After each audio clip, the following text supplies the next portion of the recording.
us Mr. Manik to discuss on a very interesting topic regarding this agriculture reforms bill.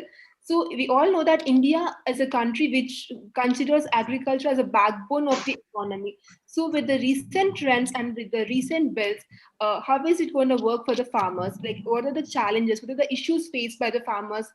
And how is the bill going to create a balance between the reforms and protect the interests of the farmers? All these things will be discussed by the speaker in today's session. So apart from this, he will also be speaking regarding the scenario how the agricultural reforms developed in India and the major issues that were faced prior and how the bill is going to create a balance between those and everything. So I welcome you to the webinar on behalf of Losico, sir. We are very glad to have you. Over to you, sir. Thank you, Losico.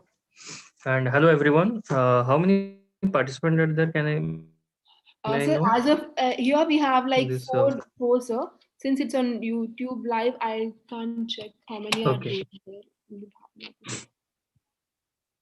Okay. Fine. So now, today, hello, everyone. I am Bibhu Kaibalya Manik. I am faculty associate at School of Law, KIT University, Bhubaneswar. So today we are going to discuss the topic like agricultural reform, issues and challenges which are going to be faced or which is being faced by these farmers. So all these things we are going to discuss, and how this new bill is going to bring some changes in the agriculture sector. These things we are going to discuss. Okay. So being issues and challenges of the agriculture sector, if we say agriculture is the major contributor in the field of uh, in national economy. Okay, because agriculture sector contributes a lot, and most of the population is depending on the agriculture sector. Most of the like more than 60% population is engaged in the agricultural sector in India, and in agriculture sector was contributing more than 50% to the GDP of India during the independence. It was a huge amount, and the economic condition was not good at that point of time.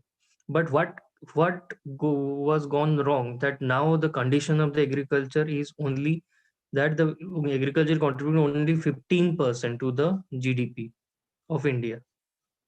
So what goes wrong? What happened? Because still on so many people, still on the maximum population is depending on this sector only. So what is the problem right now? That we need to discuss.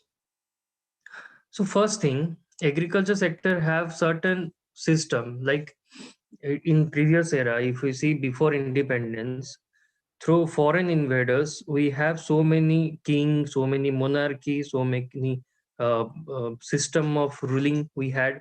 We have experienced all of them, and at that point of time, there was no concept of human rights, right? That we know, because the concept of human rights came when 1948, when UDHR was established. Officially, it came into existence.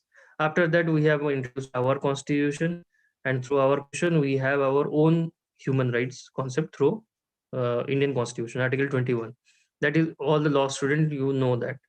But before that, before 1948, we don't have such concept of human rights.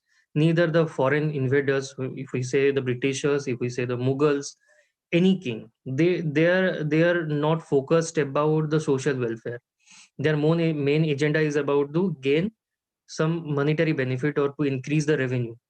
So they don't hesitate to introduce any rules or regulation which is exploitative. And the rules and regulation which has been introduced by all these people, all these system, whether it is Britishers or the Mughals, all are exploitative in nature, and these farmers are the main victim of this entire thing.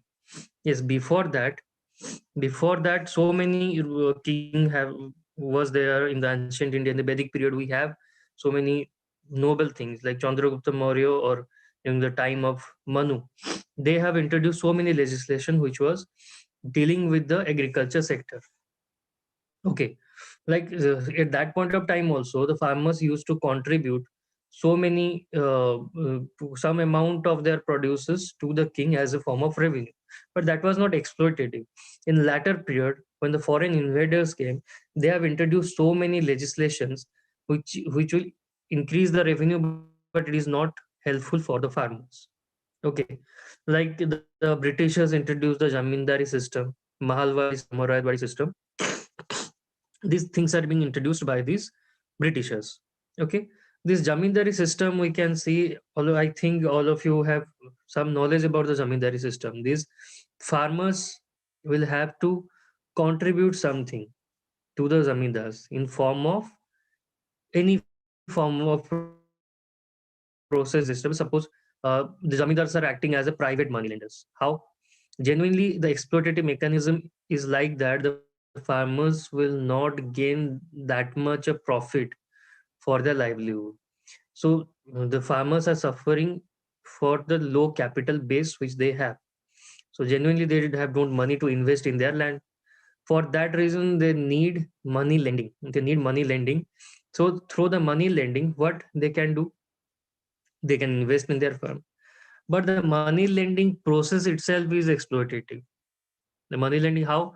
They have to go to the zamindar, then zamindar will give certain amount of money as a surety. The farmer has to keep his land as a mortgage or keep his land as a security, we can say. So, and the interest will be imposed on the farmers, which will be arbitrary in nature. You- there is no government rule that how much interest will be imposed and how the interest will be calculated. Like the present time, we don't have certain rules regarding that in the past before the independence. So it is up to the zamindars what kind of interest they want to put. Accordingly, the interest will be imposed.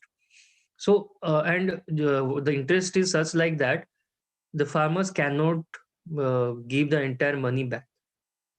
They will be the defaulters, and as a result of being a defaulter, the entire property which is being given as a security to the zamindar, that will be gone. Okay, so many farmers have lost their ancestral property through this process, and they became the tenant of their own land at this center during the time of this zamindar system was prominent in India. Okay, so this pure early exploitative mechanism of this entire agricultural operation make the entire farmers victim, and the farmers become the most important, the farmers livelihood is affected. So this agriculture sector needs some new rules and regulation, needs some new operation.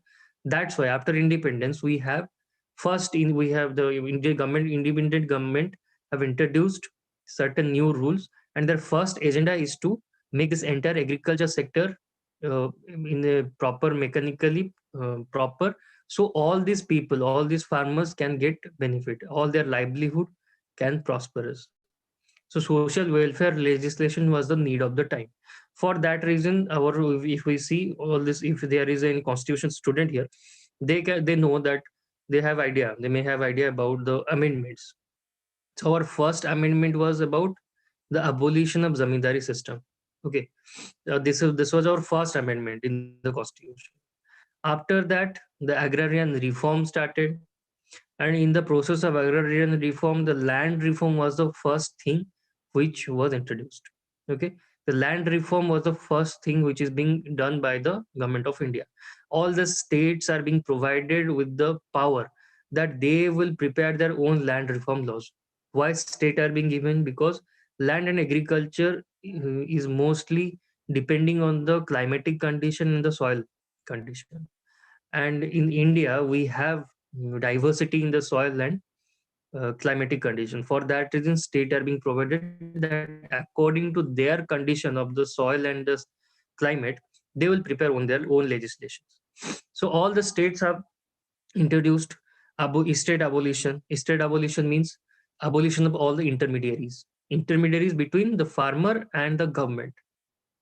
Previously, the intermediaries are like zamindars, or where the zamindars are not directly involved in the entire agriculture process. So many subordinate to the zamindar was involved. So this new legislation of Estate Abolition Act was being introduced by all the states. So this process will abolish all the persons who are between the farmers and the government. That was the first step. Then land reform, categorization of the land on the basis of the fertility, irrigation, that will be done. Consolidation process is being made where the compact piece of land can be provided to all the farmers accordingly. So this entire thing is being done. These are the initiative towards the proper agrarian reform, because land reform first should be done first, then automatically it will be one step ahead towards the agrarian reform. Okay, other steps like prevention of fragmentation, consolidation process, estate abolition, land reform, all these things are being introduced. The servant settlement, land acquisition, all these things are being done in the to provide the proper land reform to the people. Okay, so when the proper land reform is being done, another problem arises that the farmers don't have the knowledge about the commercial gain. They know how to do the farming, they know how to gain more production from the land. They know, they have idea about that, but they have no idea about how to collect, how to gain a commercial benefit from the produces which they are growing. For that reason, but the traders have such knowledge, the private traders, private money lender, they have such knowledge. And the exploitative mechanism was partially stopped by abolishing the zamindari system. But the private traders, those people who have certain knowledge about the entire commercial gaining system, they don't have these two people's exploitation was never stopped. For that reason, we needed a proper legislation or a proper system where farmers can sell their product properly and with a reasonable price. So for that reason, we have introduced, the government of India introduced MSP system. MSP is minimum support price, which is applicable to 22 commodities. Okay, what is MSP? Am I audible to all, or is my voice breaking? No, sir, you're perfectly audible. Okay, okay, fine. Because here it's showing that my internet is not good. That's why. So can I switch off my video? Yeah, Because sir. Yeah, yeah. okay, If you put up the video, the bandwidth will. okay, okay. Thank you. Yes. So the APMC, sorry, the MSP, the minimum support price. The minimum support price is being introduced. What is the minimum support price? There will be minimum price which is being fixed for every product. Okay. In every product, if any trader is going to buy anything, then such um, they cannot fix any price below the minimum support price which is being fixed by the government. They cannot buy any product from the farmer. So in that way, the exploitation can be stopped. They have to give a minimum price which is being fixed by the government. After that, the APMC was introduced. What is APMC? Agricultural Produce Market Committee Act, which is also a state legislation. Under the act, the separate mandis, the government mandis will be introduced. Government mandis will be established in every state in the panchayat level, where the farmer has to register themselves and trader also has to certify, get the certificate from the trade, from the mandi or license, that they can be the part of the mandi. Accordingly, they can uh, they can buy the product from the farmers. Yes, initially, no doubt that initially these things helped the farmer a lot. Initially, these things solved the problem. Okay, that we cannot deny. Farmers, the exploitation process, the exploitation mechanism stopped immediately, because all the people who do want to exploit, they cannot buy product according to their choice or price, or they, if they want to buy, they have to go to the mandi. But the problem is, in latter period, this APMC become a main problem. How? Because that mechanism within the APMC started to create problems. The implementation process or the traders themselves started to create some problems. How? The traders formed a cartel among themselves.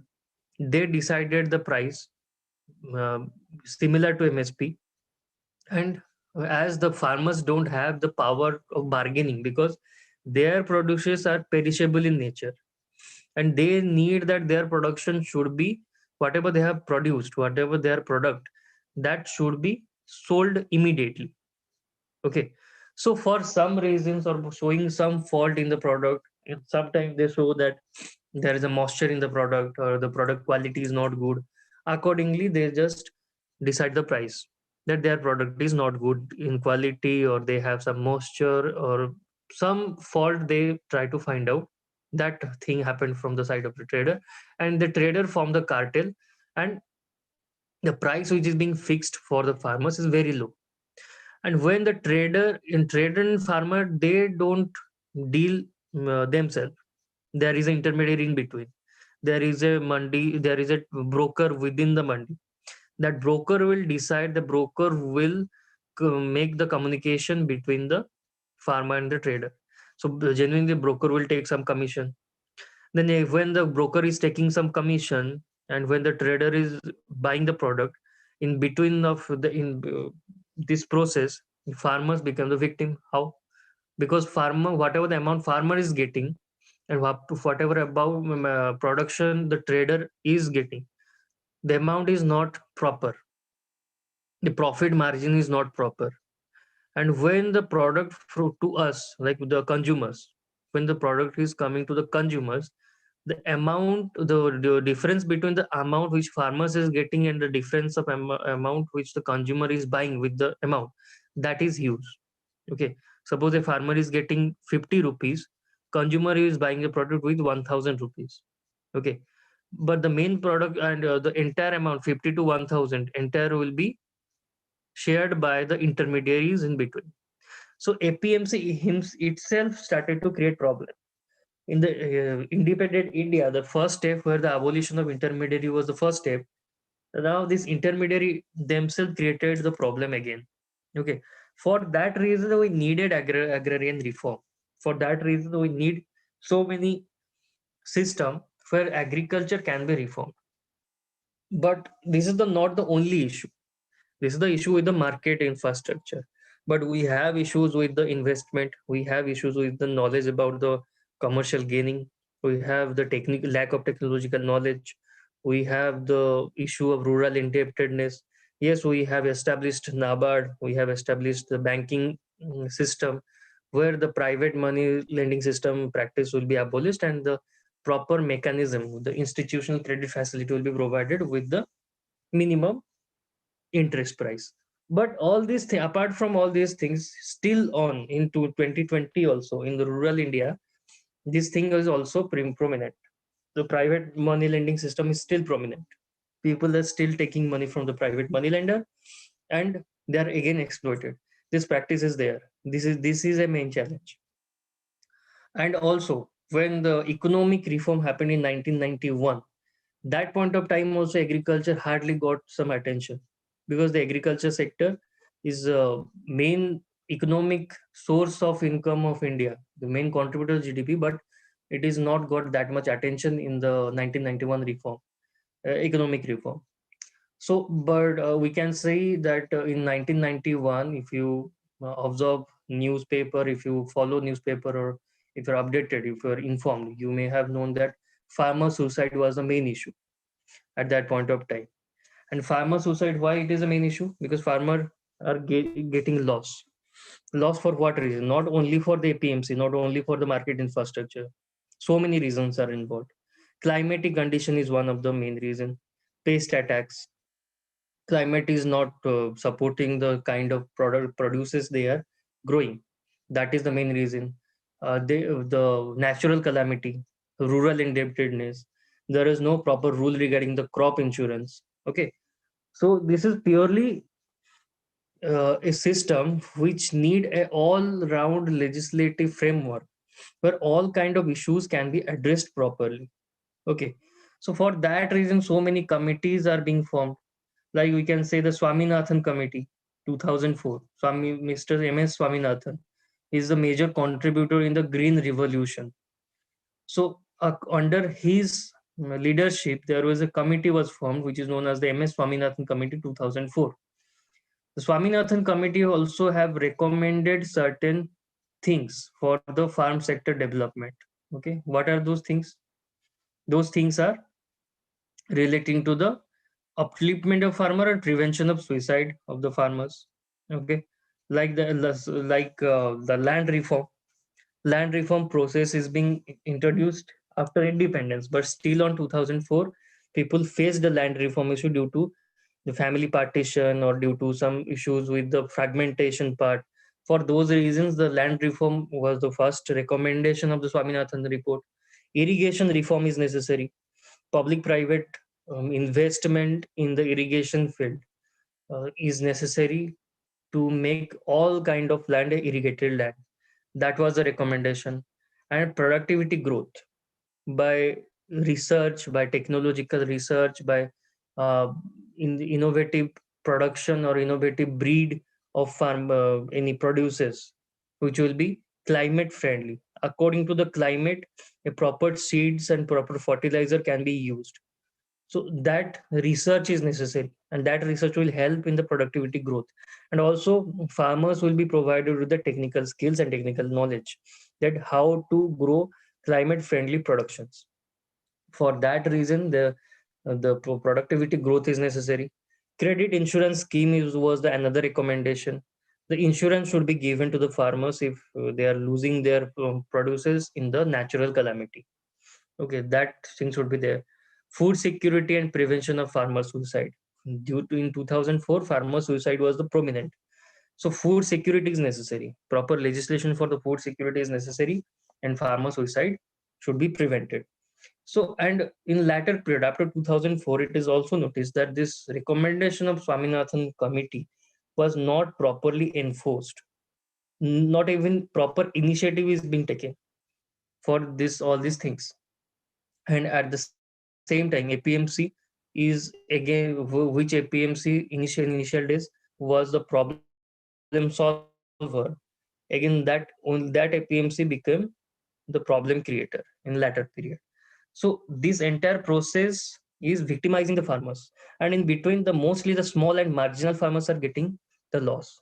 Small and marginal farmers are facing more loss because their land is small and their production value is small, and their livelihood is depending on agriculture only. So they are getting more loss in this entire process, and also they don't have bargaining capacity with the big traders. So, and if we see till 2015 also, this is the record of 2015, that only 6% people are relying on this mandi. 6% of total farmers population in India is relying on mandi because they don't have trust on the mandi. The way APMC is working, the way mandi is functioning, and the way MSP is given, they don't have trust. Most of the farmers don't have trust on the mandi, so they used to sell their produces to the private trader. So ultimately, the APMC started to fail. The purpose for which APMC was made, that started to fail. For that reason, we again needed a agrarian reform. For that reason, we need some fresh legislation for which the agriculture can be again reformed, and all the farmers will get their livelihood in proper direction. Because I have also done some research in this field, that in within the Odisha also, and I have found, I have asked so many farmers in Odisha. I am from state of Odisha, so I have visited probably 11 to 12 districts in the Odisha, where I have myself interviewed the small and marginal farmers that what kind of problem they are facing. So most of the time, most of the farmers have claimed, probably 63% of farmers have claimed that they are not satisfied with the mandi. They are not comfortable with the mandi system because they don't find it is good, it is a proper system of trading, because their produces are perishable in nature, and mandi don't have proper godown or proper infrastructure or proper storage system where they can keep their produces, because the traders take time, or traders have the monopoly. The monopolistic approach of the traders is victimizing the farmers, as they don't have any proper storage facility. So their quality, the product quality will be compromised within the mandi itself. And when the trader is going to take the product, they will say that they are not the production, the quality is not good. Whatever the products they are having, that quality is not good. So they are not satisfied with the money. That's why they are selling their product to outsider traders who don't have the certificate from the mandi, for that reason. And genuinely, when the outside trader is taking the produces from the farmers, they are fixing the rate with the farmers. They are not buying the product with MSP, neither in the process of APMC rule, because they are private traders. They are not having the certificate of the APMC for that reason only. Okay, so ultimately the farmer is the loser, and most of the farmers are not satisfied with this their livelihood, not satisfied with their farmers business. Even they are not encouraging their next generation to be involved in this farming. Now this is an alarming situation. The agriculture sector, which is contributing mostly to the GDP of the India, and next generation is not thinking about the that this can be a startup, this can be a good process, a good mechanism to develop their into individual development and personal development, and along at that with that the benefit to the India that can happen. The next generation is not encouraged towards the agriculture because they are seeing their family that the agriculture sector is not contributing much to their livelihood. Okay, so this is an alarming thing. So this perception needed to be changed. For that reason, now government introduced three act. Now, these three bill which we have introduced, which is being discussed several times. All of you may have heard all this agrarian reform and the farmers bill regarding all these things. You may have known about it from the various TV channels or various social media platform. You may have some knowledge about it. But these fields are act now. So what are these acts? These acts are dealing with three things. Okay. So first act is introduced is what? The Farmers Employment and Protection Agreement on Price Assurance and Farm Service Act 2020. So this act is basically dealing with the contract farming. Yes, it is a very good thing. Contract farming is a foreign concept. We have taken this concept from the foreign land, from American country. If we see a Russian country or Philippines, we can see this contract farming is very prominent there. Contract farming is a good thing. What is the basic mechanism under this act is being provided? The main feature of the act is dealing with the contract farming part. The company, agricultural companies will fix some amount with the farmers. Okay, the farmers who has to contribute accordingly to that particular company. The particular amount will be fixed. Particular amount to the farmer will be fixed. That certain amount will be given to the farmer in the end of the agriculture year. According to the production will be provided by the farmer to that particular company. Okay, and this agreement will be made between the farmer and the company, but the agreement will be done by a government officer. Okay, yes, it looks good, the objective is very good, the act is look very good, but it have certain practical problem or apprehension, we can say. Apprehension like what?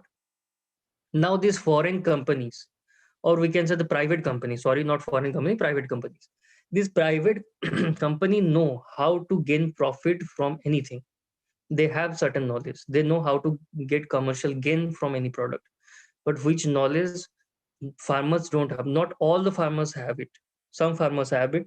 Mostly the large farmers, those who have having a large holding, they have certain knowledge about it. But the small and marginal farmers who is having a small amount of land, they don't have certain knowledge. And another thing is, as a farmer's produce is perishable in nature and they don't have a huge amount of production. I'm saying about the small and marginal farmers, not about the large farmers. So they don't have such bargaining capacity. They don't have certain capacity that they can bargain with all these private companies, which have their own legal panel, which have their own lawyers, which have their own mechanism to gain profit in from anything. So is it practical that these small and marginal farmers can fight with these big companies? They don't even know how what kind of legal repercussion they can face if they are becoming the defaulter, if any kind of issue arises. And if you see the any business model, when any kind of business starts, they usually offer so many good things. You can take the example of the Reliance Jio, you can take the example of Zomato. So many business community, when it started, it have helped people. I am not saying it They haven't helped. They have helped people. They have some social. They have idealistic business model where they are providing very good services. Okay, but in latter period, when people get acquainted with it, they started to rise the price. They started to gain commercially from it. Okay, same thing also happens in the field of agricultural farm, because if you see in USA and in Philippines, this contract farming is again debatable. Now it is contract farming started to fail in those countries.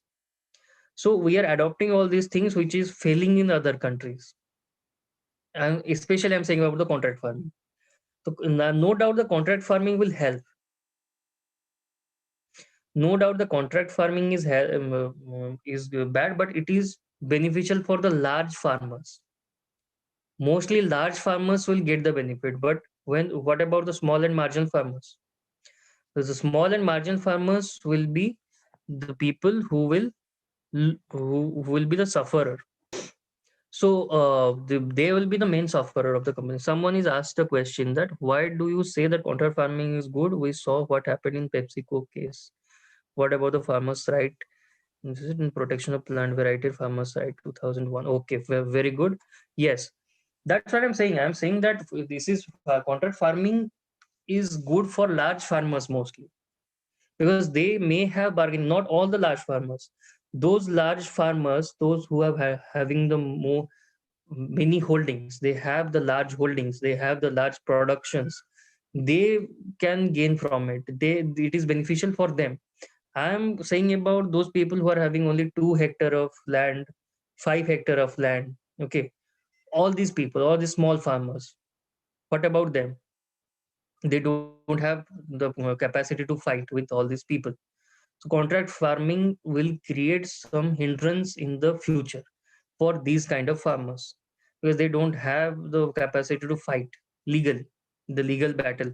Okay, so this act is having that problem. This is not addressing properly whatever the issue they are facing, the farmers they are facing regarding the APMC.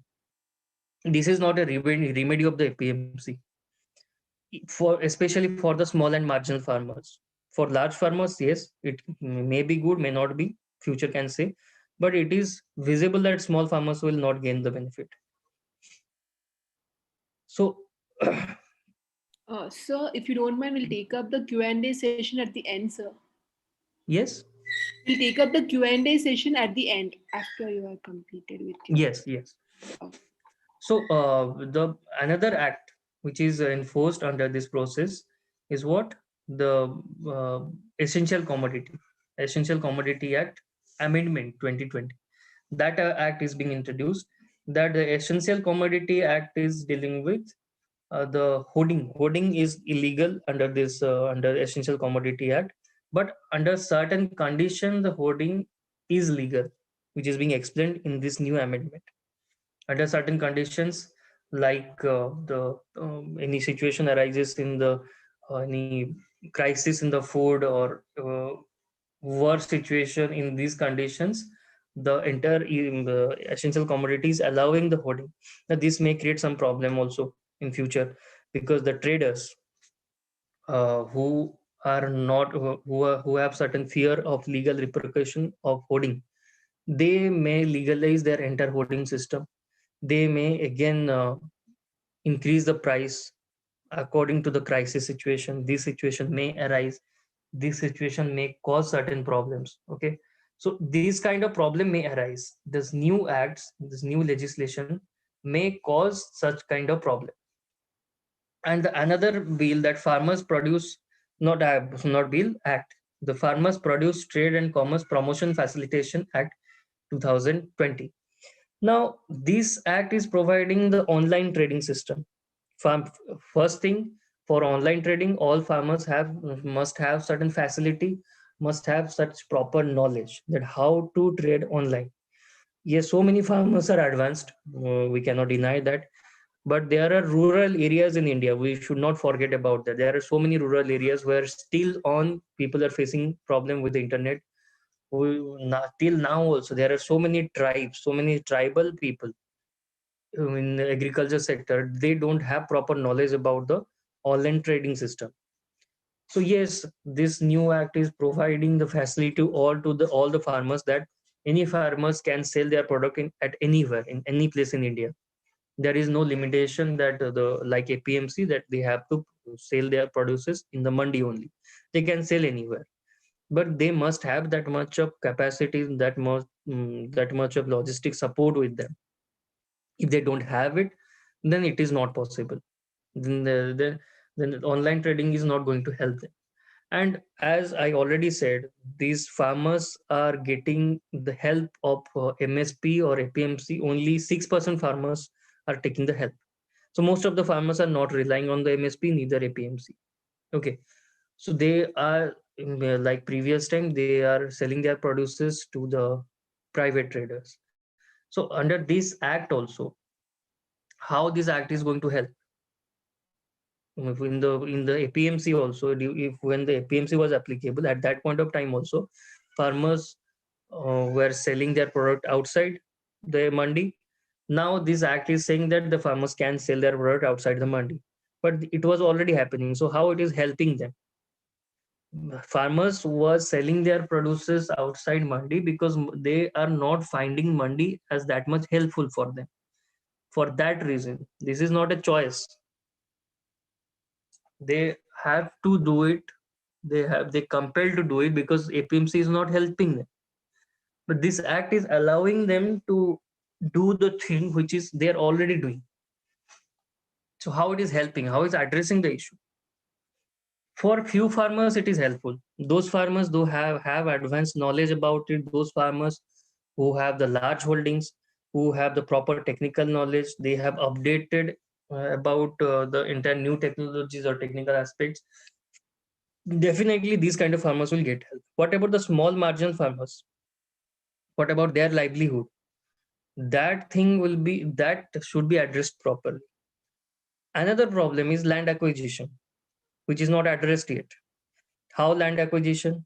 As we know, right to property is a constitutional right. Previously, before 1978, it was a fundamental right. In 1978, 44th Amendment happened when the right to property became abolished from the fundamental right, and it became another section was another article was incorporated, 300A, right to property, that no person shall be deprived from the right to property saved by authority of law. Now this saved by authority of law is dealing with the eminent domain power which the government have. That is an inherent power that the government can acquire any property which can be used for the public purpose. For private purpose or for the government purpose, it can be acquired, but any property, any individual property can be acquired. So, and for that, we have a separate legislation, Land Acquisition Act. Previously, we have 1894 Act. Now we have a separate legislation which is dealing with the land acquisition, which is also dealing with the fair compensation and resettlement. Very good legislation, very good aspect. So many things are being addressed, but there are certain loopholes with the implementation of the entire Land Acquisition Act. What is the problem? That is a practical problem I am saying, which the new act is not uh, focusing on. The new three legislation for the farmers, which is not focusing on that part also. How? This Land Acquisition Act, which is dealing with the rehabilitation and resettlement, the 2013 Act, by using the eminent domain power, by taking the consent of the people, the acquisition can be done. But rehabilitation is necessary. When the farmer's land is being acquired by the government, the farmers will get the land. No doubt the farmers will get a separate land, get a separate land for the agriculture. But when the first in day when acquisition is being done, all the rights on the property is being taken. So all these things will be taken by the government. New land will be provided. So the subsidies which he was getting from the land which he had, that he will not get till the time when his land is not settled on, where when he has not get the new land. Okay, so that is the main problem. That is the problem with the implementation. And practically these things, the settlement, resettlement, the acquisition process, this takes time. When he's getting a land, that will help. the problem will be solved. When he's getting the money of the compensation, the problem will be solved, but it will take time. What will happen about the subsidy which he is getting? He will not get till the time when he is not getting the land, the new land. Okay. And regarding the subsidy, the problem, subsidy is focused about, we can say that this government, any government, I'm not saying that any particular government, any government or any government which, whether state or any central government, they are they are focused about the subsidies or monetary assistance. So many schemes, so many yojnas, so many subsidies are being introduced by the state government or the central government regarding the farmers, that some amount will be contributed by the state or the center, some amount will be beared by the farmers. If we say the example of the credit system, if we say take the example of the crop insurance, all these things, these are the problems which needed to be addressed. These are the problems which is not addressed yet. Now these acts is only dealing with the market infrastructure, but other problem the farmers are there. As the topic is the agrarian reform, so multi-dimensional problems should be addressed, because only market infrastructure reformation is not going to help. Other things also needed to be addressed. Other things like credit mechanism, crop insurance, now the subsidy. Instead of focusing the subsidy, how the farmers will invest in their farms, how the farmers will get knowledge about the farming capacity, farming technology, how the proper research and technological knowledge can be given to the farmers. Research can be done regarding the climate friendly fertilizers, climate friendly seeds, where the farmers can be provided with that. Focus should be on that thing, neither making some yojnas or schemes where farmer will get some amount win per annum, 6,000, 5,000, 10,000 amount per annum. These things is not going to help. So, and you, I'm focusing on the small and margin farmers more, because they are the most victims. They are the victims only, because when they are taking the monetary assistance, they are not using it for the farmers. I'm not saying it is the only fault of government. Farmers are not aware about it also. They are not focused about their development in the agriculture. They're taking the money, they are using it for the personal benefit. In the agricultural credit system, they are taking the credit facility for their other purposes, showing for as agriculture. These issues are there, these are the practical problems.